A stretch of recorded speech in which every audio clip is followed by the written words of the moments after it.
Comilogue. Nous produisons plus que du manganèse.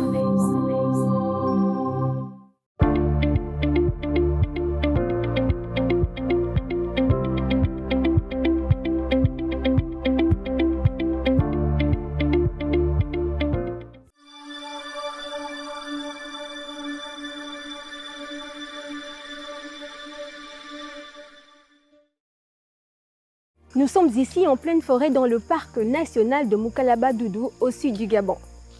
Madame, Monsieur, bienvenue dans ce numéro de la Minute de l'Environnement qui a pour thème « Comment développer un écotourisme à forte valeur économique ».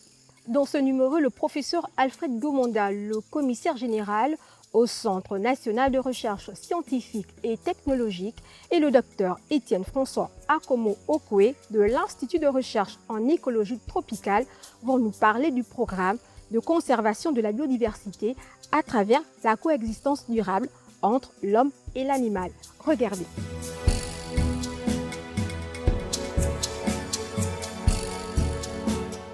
Faire du tourisme écologique un atout pour la protection des grands singes, à l'exemple des gorilles, et en faire une valeur économique pour le Gabon, c'est le pari que se sont fixés les scientifiques du Centre national de la recherche scientifique et technologique.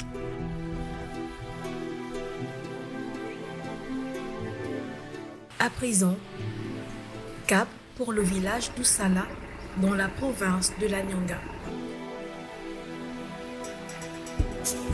À peine arrivés, comme le veut la tradition, nous allons faire nos civilités au chef du village.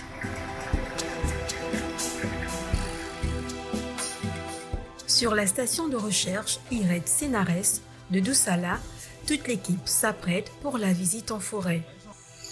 Pour accéder au parc, il nous faut traverser la rivière Moukalaba en pirogue, un exercice assez simple.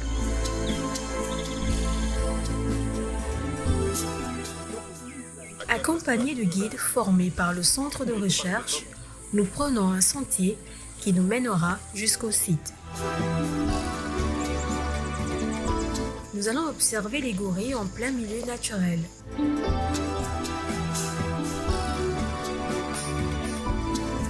Le docteur Étienne François Akomo Okwe, pour des raisons de sécurité, va en éclaireur pour repérer un groupe de gorilles à proximité et préparer notre arrivée.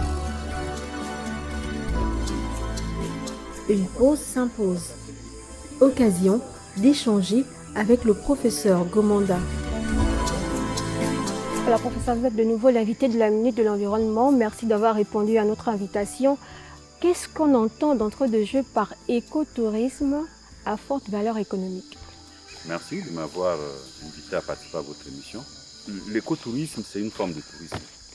Le tourisme, c'est une activité économique qui permet de présenter donner des services à des hommes qui souhaitent découvrir un pays, qui souhaitent passer leurs vacances dans un lieu. Et l'écotourisme vise à présenter aux touristes les ressources biologiques du pays. Derrière tout écotourisme, il y a le terme écologie, c'est-à-dire un tourisme écologique, c'est la découverte de la nature, pour le dire simplement. Donc, venir à découvrir la nature, comprendre comment elle fonctionne cette nature, qu'est-ce qu'il y a comme diversité dans cette nature-là, pourquoi est-ce que les arbres sont positionnés d'une certaine manière, pourquoi est-ce qu'il y a des animaux dans tel lieu, pourquoi il y a cette richesse biologique importante qu'on peut trouver dans un lieu et pas un autre. Ça, c'est l'écotourisme. En quoi consiste ce programme et qu'est-ce que ce programme de conservation? Bon, le programme de conservation de la biodiversité à travers la coexistence durable entre l'homme et l'animal, c'est un programme qu'on a commencé il y a bientôt 15-20 ans. On a commencé ce programme de recherche, c'est un programme de recherche, avec nos collègues de l'Université de Kyoto, avec qui on a pu avoir un financement de la coopération japonaise en 2009 pour étudier les grands singes. L'objectif, c'était de comprendre comment les grands singes, j'entends par grands singes, les gorilles et les chimpanzés, comprendre quelle est leur distribution au niveau de notre pays. Et ce programme-là nous a permis, dès 2009, de construire une nouvelle station de recherche ici à à côté du parc national de Mukalaba-Doudou, dans le village qui s'appelle Doussala, et nous a permis également de former énormément de jeunes Gabonais sur les sciences biologiques pour qu'ils apprennent à habituer les gorilles à la présence humaine. Pourquoi on fait l'habituation des gorilles à la présence humaine? Simplement parce que le gorille est l'un des animaux les plus emblématiques de la conservation. On dit qu'il fait partie des Big Five avec l'éléphant, avec le lion, la panthère, les chimpanzés. Et c'est un animal qui est très proche de l'homme. Étudier le gorille, c'est de comprendre comment nous, les humains, on fonctionnait il y a des millions d'années en fait. Mais tuer aussi nos gorilles pour pouvoir les faire visiter, amener les touristes les visiter et pour pouvoir avoir les ressources aussi importantes pour le développement de notre pays. Justement, vous parlez de tourisme. Est-ce que dans vos recherches, vous avez pu déduire que ce genre de tourisme est porteur pour notre pays? Pour moi, l'écotourisme, je rappelle que notre pays a mis en conservation près de 30% de son territoire. On a 13 parcs nationaux qui sont distribués sur l'ensemble du pays, qui sont des zones à forte valeur biodiversité. Et la seule façon de valoriser cette biodiversité, c'est de lui donner une valeur économique. Il faut que ce qu'on conserve nous rapporte des ressources pour permettre aux populations qui sont autour, mais aussi à l'État, de pouvoir fonctionner. Et le tourisme est un élément qui a une valeur économique extrêmement importante.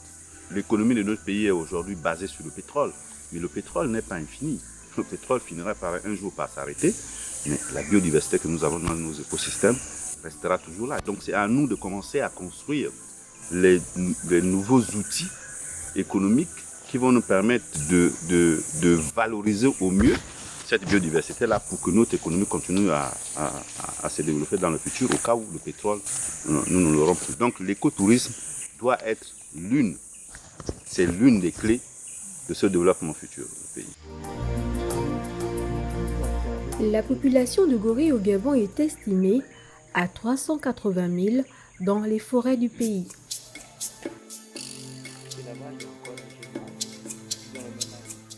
L'une des espèces dotée d'une intelligence proche de celle de l'humain. L'habituation est un processus lent mais très rentable.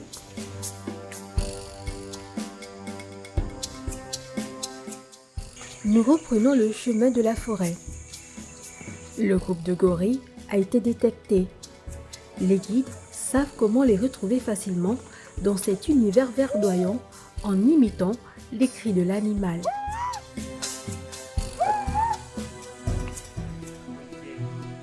Pour éviter toute exposition, le docteur Étienne nous demande de porter des masques. En conséquence, les animaux et les hommes peuvent se transmettre des maladies, à l'exemple d'Ebola.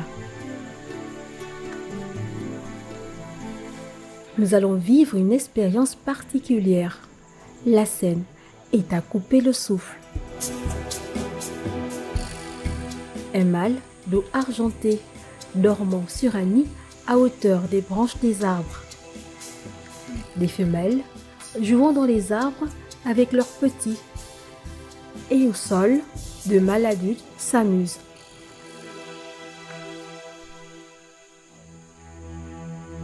Cela semble inhabituel pour l'ensemble de l'équipe.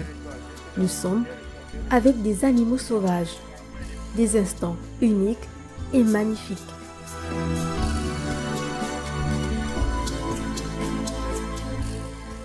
Alors docteur, nous sommes en pleine forêt.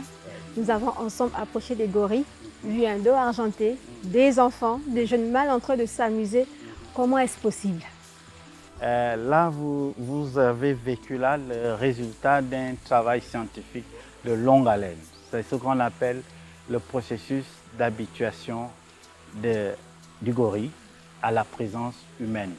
C'est un très long processus qui va d'une dizaine d'années à 5 ans en fonction des situations. Donc, chaque jour, l'homme doit suivre le gorille dans son habitat naturel. Et les débuts sont plutôt difficiles parce que les premières approches, le gorille naturellement repousse l'homme. Mais l'homme doit insister jusqu'à ce que le gorille tolère sa présence et vous venez de vivre aujourd'hui ce résultat-là. Est-ce que vous avez eu des techniques assez spécifiques pour pouvoir arriver à ces résultats? Donc la technique la plus simple, c'est la lecture, c'est le processus d'habituation. Donc vous devez tout faire pour que quand vous apportez du gorille, vous devez marquer votre présence. Et il doit répondre de votre présence. Et une fois qu'il a déjà accepté votre présence, vous voyez, ça devient le résultat. Et la seule méthodologie, c'est insister tout en réduisant le stress. Donc les premières années, on insiste. Après 3 ou 4 contacts, il est mieux de les laisser parce que vous allez plus les stresser.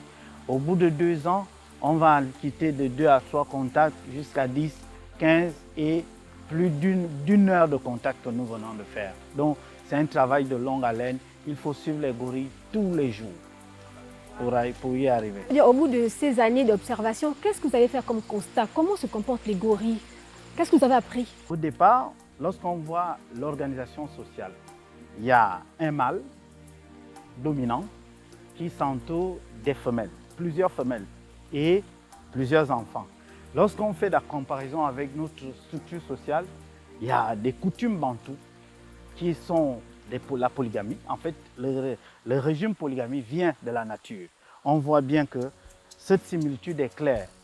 Et autre chose, c'est ce qu'on vient de voir tout à l'heure, les gorilles consomment les fruits, les gorilles consomment les feuilles. Les gorilles, en consommant les fruits, les fruits transitent dans leur intestin et ils permettent de les disperser. Et il y a beaucoup de fruits qui doivent passer par ces intestins pour pouvoir germer. Quelle est l'importance, sinon on va dire la plus-value de ce genre d'expérience, non seulement pour la science et pour notre pays, le Gabon, qui fait de la préservation et de la protection de l'environnement son cheval de bataille? Puis, le programme d'habituation est clairement une option pour pouvoir changer les ressources économiques de notre pays. Plus de 30% de l'économie du Rwanda est basée sur les grands singes et donc les gorilles. Nous, on est la plus grande population de gorilles en Afrique. Si on arrive à habituer plusieurs groupes de gorilles, ça peut être l'alternative au pétrole, l'économie verte. Qu'est-ce qu'il vous faut pour faire mieux avec ce que vous avez déjà fait comme travail? On veut reproduire les mêmes choses sur plusieurs groupes pour mener l'écotourisme à long terme. Mais il faut les moyens. Il faut les moyens, c'est pour cela qu'il est très important que notre programme, notre projet que nous avons aujourd'hui puisse être transformé en programme pour avoir une ressource financière pérenne. Et donc c'est ça l'objectif, c'est demander à l'État qu'on peut investir sur les gorilles et l'investissement sur les gorilles peut être rentable à très court terme. Le potentiel touristique du Gabon peut être considéré comme une source importante de revenus et pour une croissance économique durable. Le cabinet Afrique Consulting and Trading estime que l'écotourisme peut constituer un Eldorado pour le pays, qui détient un potentiel inestimable. Investir dans ce secteur tout en respectant l'environnement, mettant en avant ce patrimoine naturel forestier constitué de 13 parcs nationaux, des parcs marins et de plusieurs aires protégées peuvent être un levier capital pour l'avenir de ce pays d'Afrique équatoriale.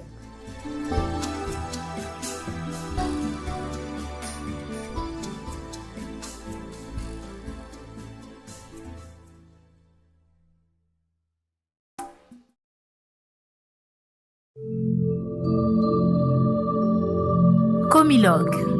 Nous produisons plus que du manganèse.